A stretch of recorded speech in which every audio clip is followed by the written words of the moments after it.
I'm not quite sure how to explain my story, but I'll do the best that I can. A few years ago, I was working the night shift at a local school in my hometown. It was one of the bigger schools in the state, so they were able to employ a lot of people. I worked as a janitor. I was the night shift janitor.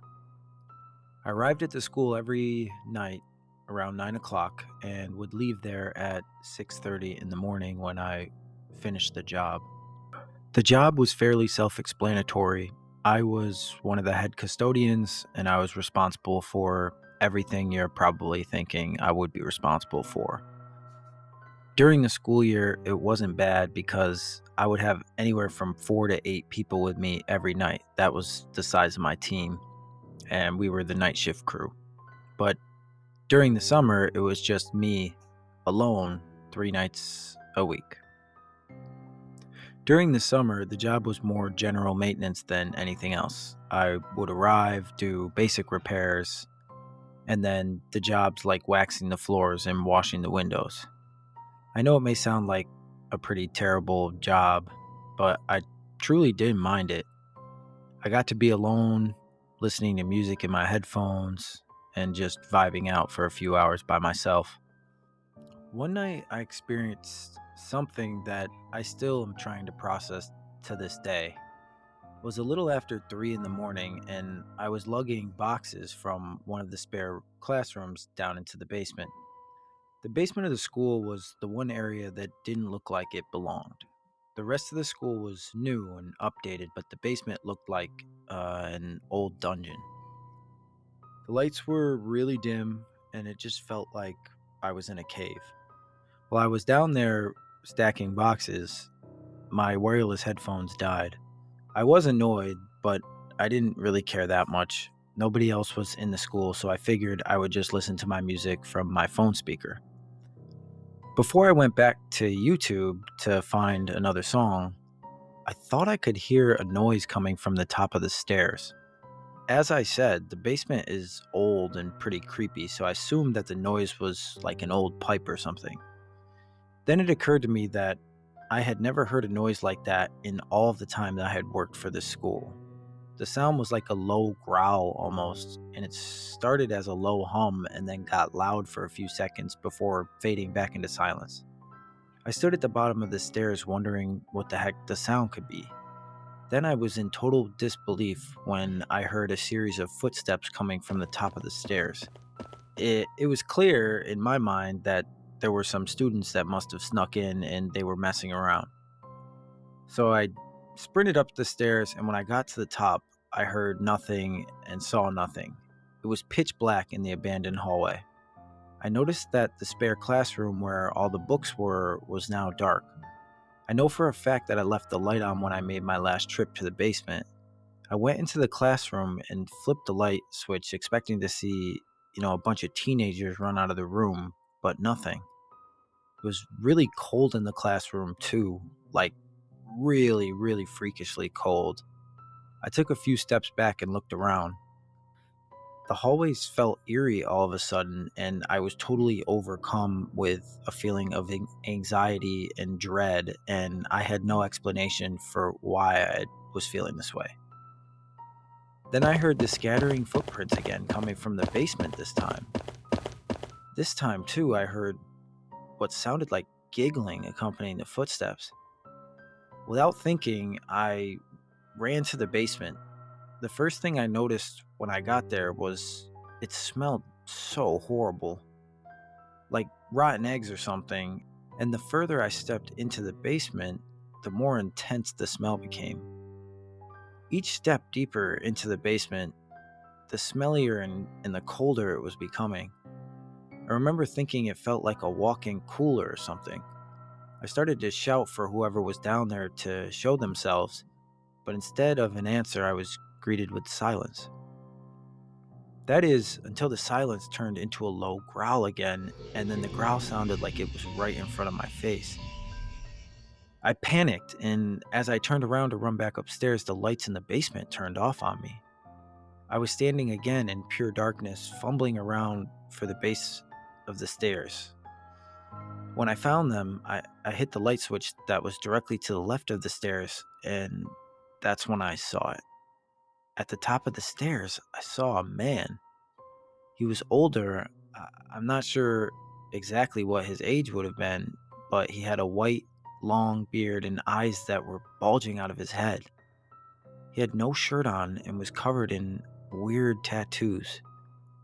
My body froze instantly, and I was just trying to process what was going on.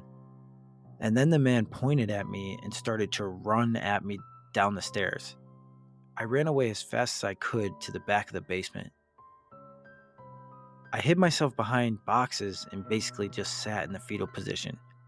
I could hear the guy running around the basement, not walking, literally running. The sound of him rushing around the basement still haunts my dreams. The most unnerving thing about all of this was that he was growling while he was running around. It was a guttural sound, and it sounded more like an animal than a man. When I could clearly hear the man on the other side of the basement, I made a run for the stairs. I could hear the man chasing me, but I never looked back. I reached the top of the stairs and I just slammed the door behind me and locked it. I could hear the man screaming and banging on the door, but I didn't care.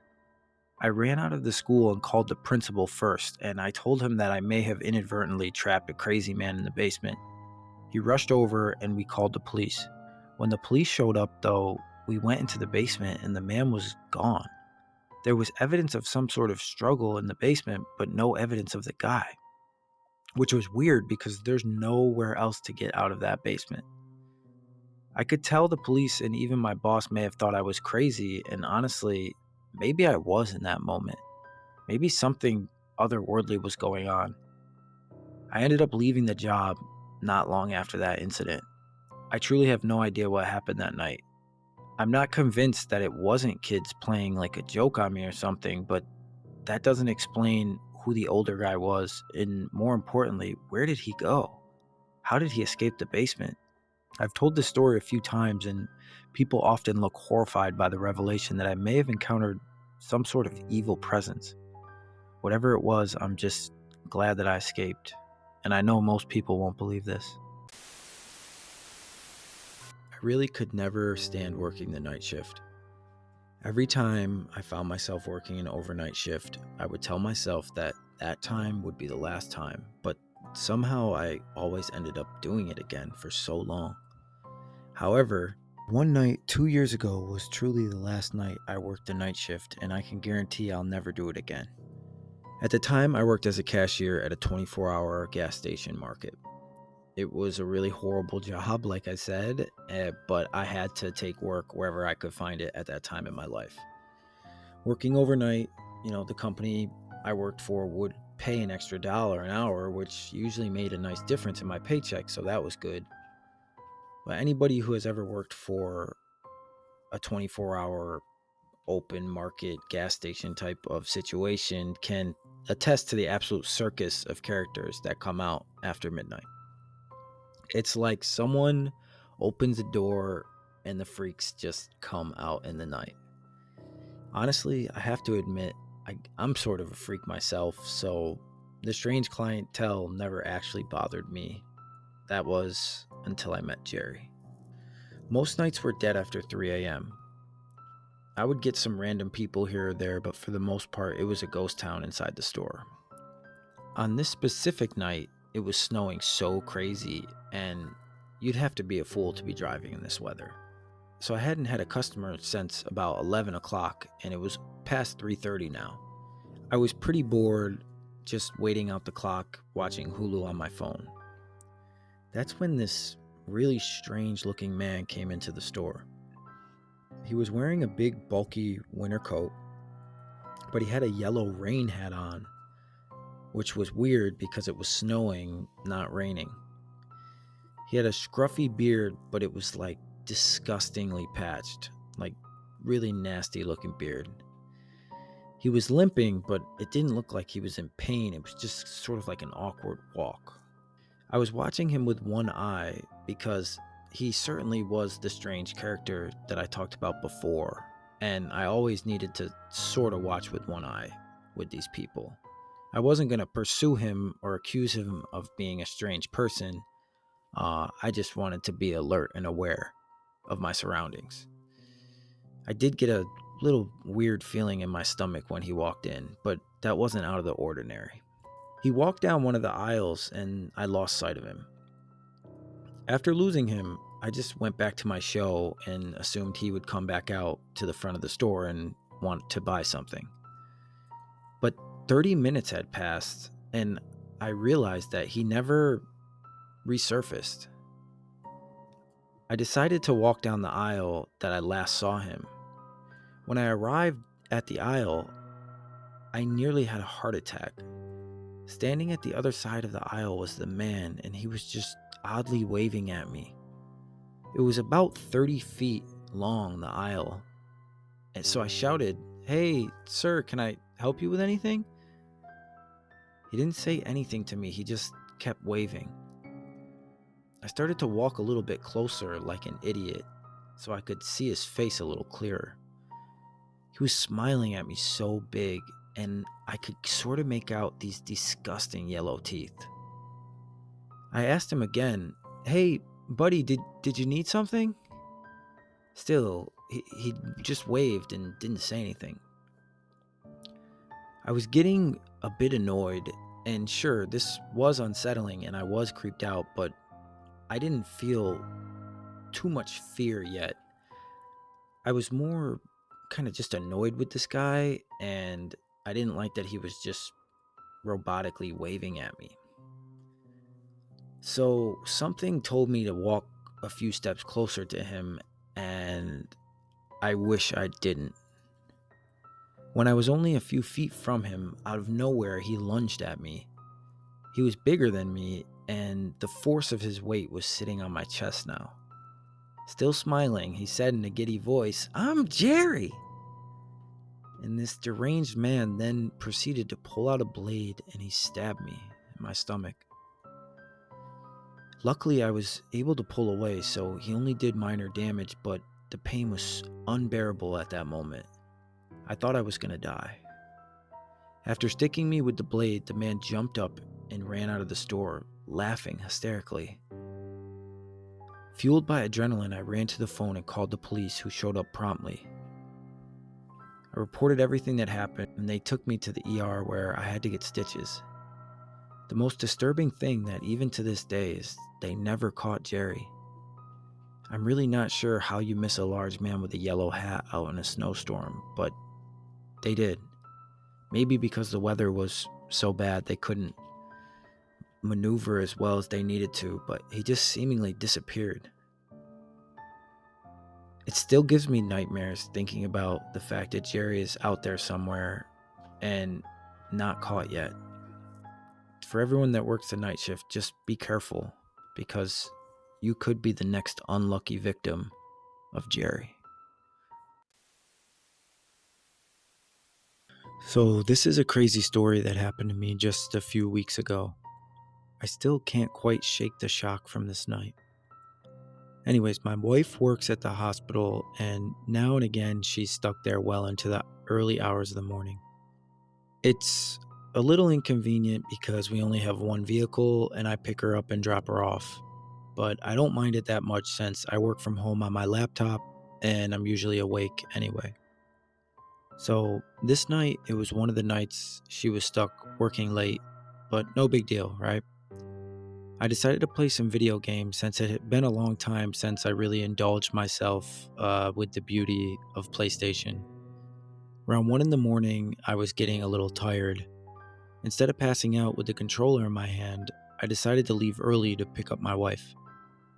Good move on my part, sure.